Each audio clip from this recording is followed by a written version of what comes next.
நமஸ்காரம். மகாபாரதத்தில் சாந்தி பருவத்தில் மோட்ச தர்மத்தை சேவித்துக் கொண்டிருக்கின்றோம். இன்று நாம் சேவிக்கும் இந்த அத்தியாயத்தில் சாங்கியத்தின் முறையும் சிறப்பும் பற்றி தான் சேவிக்கின்றோம். யுதிஷ்டிர பீஷ்மாச்சாரியரை பார்த்து, இப்பொழுது சிஷ்யருக்கு நன்மையை விரும்புகிற உம்மால் சிஸ்டர்களுக்கு சம்மதமான இந்த யோக மார்க்கமானது முறைப்படி நன்கு சொல்லப்பட்டது. இப்பொழுது சாங்கியத்தில் இருக்கிற விதியை கேட்பவனான எனக்கு முழுவதும் சொல்லும். உலகங்களிலும் உள்ள சாஸ்திரங்கள் எல்லாம் உம்மால் அறியப்பட்டன அல்லவா என்று கேட்க பீஷ்மாச்சாரியர் பதில் சொல்ல ஆரம்பித்தார்.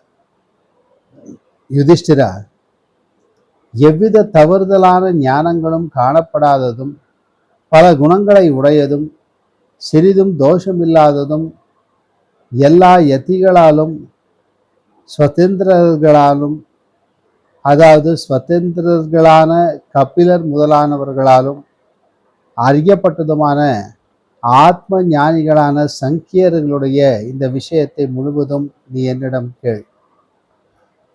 தோஷமுள்ளவையும் ஜெயிக்க முடியாதவையுமான மனிதர்களுடைய எல்லா விஷயங்களையும், பிசாசங்களுடைய விஷயங்களையும் ஞானத்தினால் நிச்சயித்து ராட்சசர்கள், யக்ஷர்கள், உரகர்கள், கந்தர்வர்கள், பித்ருக்கள், விலங்கு ஜாதிகளில் சஞ்சரிப்பவர்கள், கருடர்கள், மருத்துக்கள், ராஜரிஷிகள், பிரம்மரிஷிகள், அசுரர்கள், விஸ்வதேவர்கள், தேவரிஷிகள், யோகீஸ்வரர்கள், பிரஜைகளுக்கு பதிகள், பிரம்மா இவர்களின் விஷயங்களையும், உலகத்தில் ஆயுளின் பரமமான காலத்தையும், சுகத்தின் மேலான தத்துவத்தையும், எப்பொழுதும் விஷயத்தில் பற்றுள்ளவர்களுக்கு காலம் நேரிட்ட போது உண்டாகும் துக்கத்தையும், விலங்கு பிறவிகளில் விழுந்தவர்களின் துக்கத்தையும், நரகத்தில் விழுந்தவர்களின் துக்கத்தையும், ஸ்வர்க்கத்தில் உள்ள எல்லா குணங்களையும், எல்லா தோஷங்களையும், வேத வாதத்தில் உள்ள குணதோஷங்களையும், ஞான யோகத்தில் கேவல யோகத்திலும் உள்ள குணா தோஷங்களையும், சாங்கிய ஞானத்தில் உள்ள குணதோஷங்களையும், பின்னும் மற்றவைகளில் உள்ள குணதோஷங்களையும், 10 குணங்களான சத்வகுணத்தையும், 9 குணங்களுள்ள ரஜோகுணத்தையும், 8 குணங்களுள்ள தமோ குணத்தையும், 7 குணங்களுள்ள புத்தியையும், 6 குணங்களுள்ள மனத்தையும், 5 குணங்களுள்ள ஆகாயம் முதலியவற்றை பற்றியும், மறுபடியும் 4 குணங்களுள்ள புத்தியையும், 3 குணங்களுள்ள தமோ குணத்தையும், 2 குணங்களுள்ள ரஜஸையும், ஒரே குணமுள்ள சத்துவத்தையும், ஆத்மாவினுடைய சிருஷ்டியையும் உண்மையாக அறிந்து பிரளய விஷயத்திலும் நன்றாக பார்த்து சாஸ்திரத்தால் உண்டான ஞானம், சாட்சாத்காரம் இவற்றுடன் கூடினவர்களும், மோட்ச சாதனங்களால் சத்வாசனை உடையவர்களுமாய் இருக்கிற நல்லோர்கள் சூக்ஷ்ம வஸ்துக்கள் மேலான ஆகாயத்தை அடைவது போல சுபமான மோட்சத்தை அடைகின்றார்கள் என்று சொன்னார். இதில் ஒவ்வொருவரும் எவ்வளவு குணங்கள் என்று சொல்லப்படுகின்றன. 10 குணங்களுள்ள சத்வகுணம் என்று சொல்கிறார்.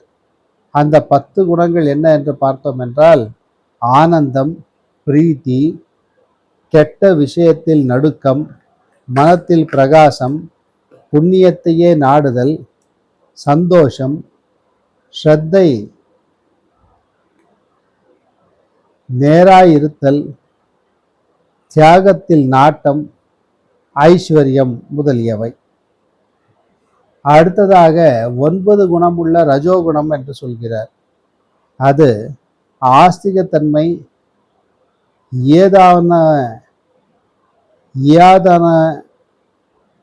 அதாவது யாதவன இராமை, சுகதுக்கங்களை சேவித்தல், பேதப்படுத்துதல், புருஷகாரம், காமம், குரோதம், மதம், கர்வத்தினாலும் துவேஷத்தினாலும் உண்டாகும் அதிக பேச்சு. இதுதான் 9 குணங்கள் ரஜோகுணத்தை சேர்ந்தது. அடுத்தது 8 குணங்களுள்ள தமோ குணம் என்று சொல்கிறார். அது தமஸ், மோகம், மகாமோகம், தாமிஸ்ரம், அந்ததாமிஸ்ரம், நித்திரை, அஜாக்கிரதை, சோம்பல் ஆகியவை.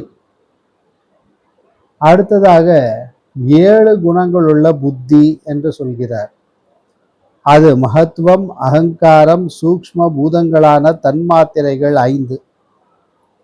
அடுத்ததாக 5 என்று எடுத்துக்கொண்டால் 6 குணங்கள் உள்ள மனது. அது வெளிப்புலன்களின் செய்கை 5. அது தவிர சங்கல்பம். அடுத்தது 5 குணங்கள் உள்ள ஆகாயம் முதலியவற்றை, அதாவது 5 குணங்கள் உள்ள ஆகாயம் என்று சொல்கிறார். அவை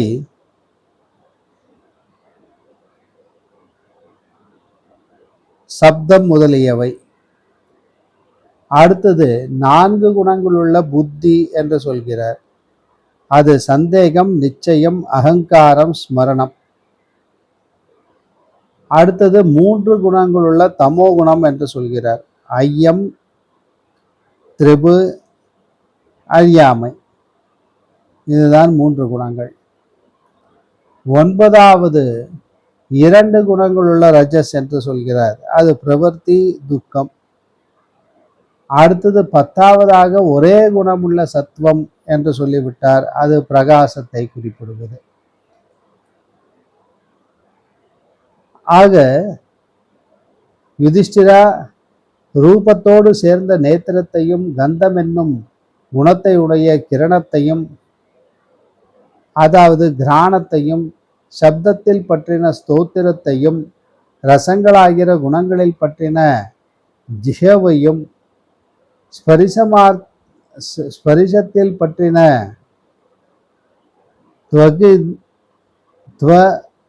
கிந்திரியத்தையும்,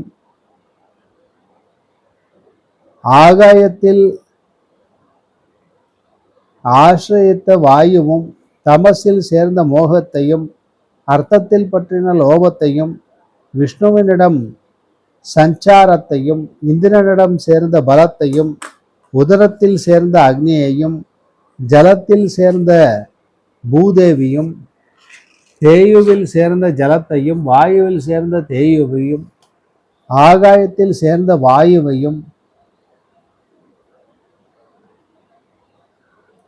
முகத்துவத்தில் சேர்ந்த ஆகாயத்தையும், புத்தியில் சேர்ந்த மகத்துவத்தையும், தமசில் பற்றின புத்தியையும், ரஜசில் பற்றின தமசையும், சத்துவத்தில் பற்றின ரஜசையும், ஆத்மாவில் பற்றின சத்துவத்தையும், ஈஸ்வரும் தேவருமாய் இருக்கிற நாராயணரிடத்தில் பற்றின ஆத்மாவும், மோட்சத்தில் பற்றின தேவரான நாராயணரையும் ஒன்றையும் பற்றாத மோட்சத்தையும், புத்தியுடன் கூடினதும் 16 குணங்களால் சூழப்பட்டதுமான தேகத்தையும், தேகத்தை ஆசிரியத்த பூர்வ வாசனையும், பிரக்ஞையும், மானசிகமான ஸ்வபந்தத்தில் உண்டான பாவ சம்பந்தம் இல்லாததால் உதாசீனனும், விஷயங்களை விரும்புகின்ற இந்திரியங்களை சேர்ந்த 2வதான ஜாகிரத்தில் உண்டான காமம் இல்லாதவனும், ஒருவனுமாய் இருக்கிற அந்த ஆத்மாவும், விஷயத்தை விரும்புகிறவர்களுடைய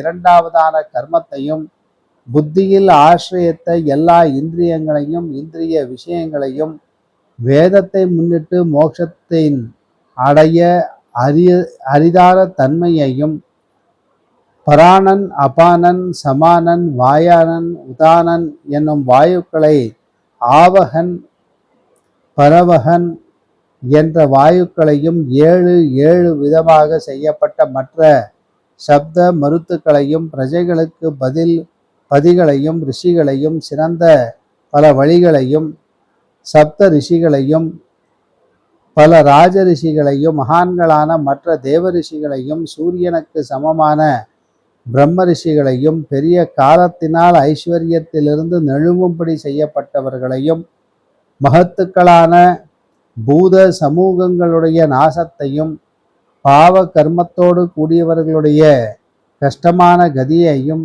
யமனுடைய கிரகத்தில் பதிதர்களுக்கு வைத்தரணி நதியில் உள்ள துக்கத்தையும், அநேக விதமான பிறவிகளால் உண்டாகிற கெட்ட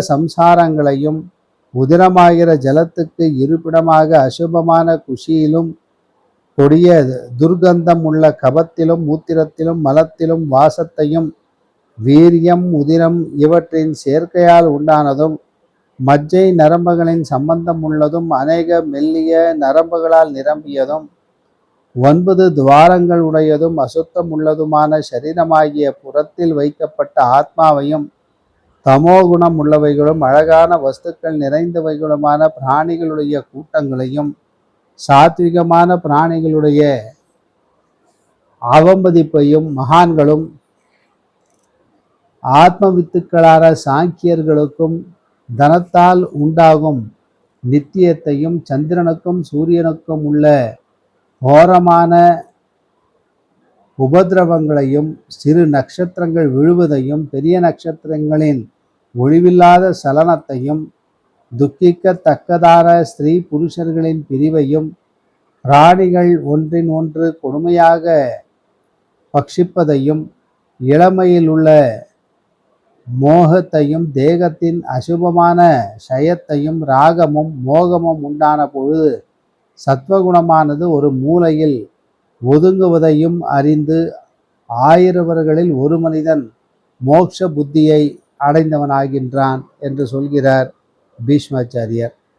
தொடர்ந்து அவர் என்ன சொல்கிறார் என்பதை நாம் நாளைக்கு சந்திக்கும் போது இந்த அத்தியாயத்துடைய தொடர்ச்சியாக சேவிப்போம். நமஸ்காரம்.